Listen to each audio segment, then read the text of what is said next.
Bien, mis queridos hermanos, bienvenidos una vez más aquí a Atrévete a Ser Diferente, un espacio para la reflexión. Recordemos que estamos hablando en esta serie de videos si los pecadores van al infierno o no. Ya habíamos, hablado de la primera parte de la teología, de la filosofía, de las ciencias experimentales y estábamos hablando ahora de algo que se llama la fe. Esto que yo te propongo, tienes la opción de creerlo o de no creerlo y por esto no tenemos por qué discutir ni pelear. Sencillamente yo expongo argumentos que serían razonables para que una persona decidiera creer que sí existe la teología y que existe por revelación.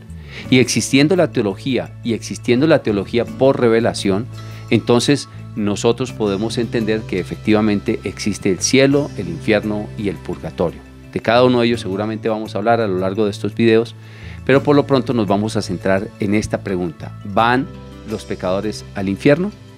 Pues la respuesta es que ese lugar existe y que los pecadores sí van al infierno. Ahora bien, ¿qué es el infierno y qué es pecado? Para poder decir qué es un pecador y poder juzgar si ellos van o no van al infierno. Primero, la palabra pecado significa mancha, significa sucio.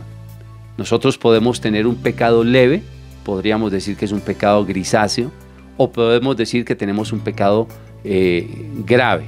Sería un pecado realmente negro, es algo que mancha, que daña. Vamos a colocar un ejemplo de lo que es el pecado en cuanto la iglesia lo habla, que es pecado venial y pecado mortal. Tienes una copa en tus manos y le pones los dedos a la copa. Estás sin guantes y le pones los dedos. La copa queda engrasada por fuera y se ve ya no tan transparente como se debería ver. Esto es un pecado leve. Pero de pronto en la copa además sirves vino tinto y viertes el vino tinto en un ducto y te queda la copa no solamente ahora con la mancha de los dedos, sino que te queda rojiza, un poco más difícil de ver a través de la copa. Hasta ahí, digamos, el pecado es venial en diferentes niveles. Y luego pasamos a algo que se llama el pecado mortal. Entonces, ¿qué sería el pecado mortal en este caso? Sería que tú tomaras esa copa y esa copa ahora la golpearas contra otra copa o contra el grifo donde se lavan las copas. Eso quiere decir entonces que esa copa se fractura y al fracturarse ya no sirve para sostener el vino porque puede cortar a las personas. A esto sería a lo que le podríamos llamar pecado mortal. Y en este sentido entonces, pecado mortal es lo que ya no sirve, lo que se daña, lo que no sirve efectivamente ni para este mundo ni para el mundo de la eternidad. Entonces, en este orden de ideas, la iglesia clasifica solamente dos tipos de pecado: el pecado venial y el pecado mortal. Ya hemos hablado que hay diferentes clases de pecado, por supuesto. Fíjate que, por ejemplo, hablando del tema del pecado venial y del pecado mortal, hay dos tipos de pecado, por ejemplo, que los vemos muy claros en el Antiguo Testamento, que es el pecado del rey David y el pecado del rey Saúl. El rey Saúl peca tomando algo que Dios le había prohibido que tomara de una ciudad a la que él fue a conquistar, y se tomó unos corderos y algunas cosas de oro.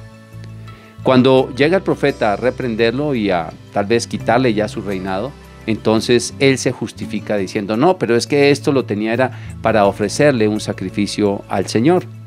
Pues bien, ese fue el pecado del rey Saúl y el Señor lo rechazó por ese pecado. En cambio, el rey David, por ejemplo, pecó con Betsabé. Primero, pereza, porque cuando tenía que salir de campaña no salió.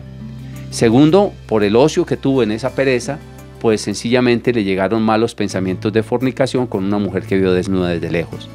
Luego se acerca a ella, peca con ella de fornicación, ya no solamente de pensamiento, sino peca con ella teniendo una relación sexual fuera del sacramento del matrimonio.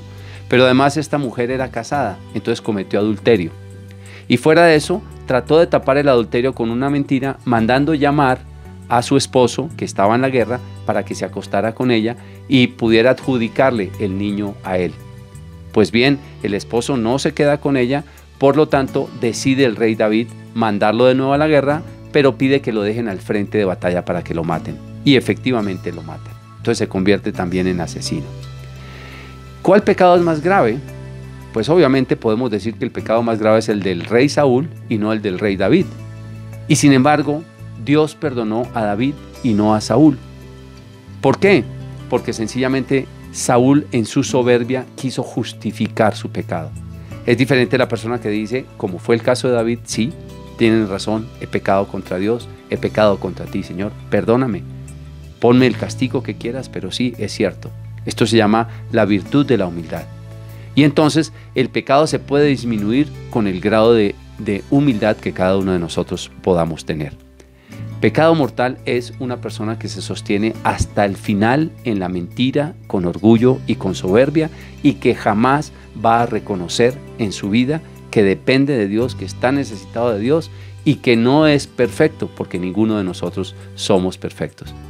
El soberbio, el que llega hasta el final, es una persona que muere en alto grado de posibilidad de caer en el infierno. Entonces, ¿qué es lo que sucede con el pecado mortal para poder decir si van al infierno o no? Eso te lo voy a contar en el siguiente video. Ya regresamos.